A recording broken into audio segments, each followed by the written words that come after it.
So our concept trial is a Phase II academic trial, which is and was exclusively for high-risk newly diagnosed myeloma patients, both transplant eligible and non-eligible, and it investigates the Isa-KRd quadruplet, so Isatuximab, Carfilzomib, Lenalidomide, and Dexamethasone in an intensified regimen, induction, high dose, consolidation, and also triplet maintenance. And we have been able before to show this high efficacy with high rates of MRD negativity and also with regard to PFS and overall survival. And today, or yesterday actually, we looked at the subgroups, the cytogenetic subgroups, and how they do with this treatment. And the sort of overall answer is that basically all subgroups really benefit and achieve high rates of MRD negativity.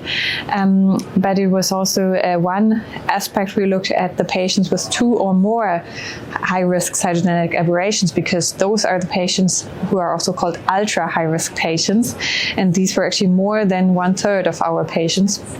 And even of those, many patients showed the same results as the others, so really great results, except for one smaller subgroup, patients who have at least 2 high-risk aberrations and one of those being the deletion 17p. So they still have lower outcomes and are therefore now the group with the highest unmet need, which we definitely need to address even better.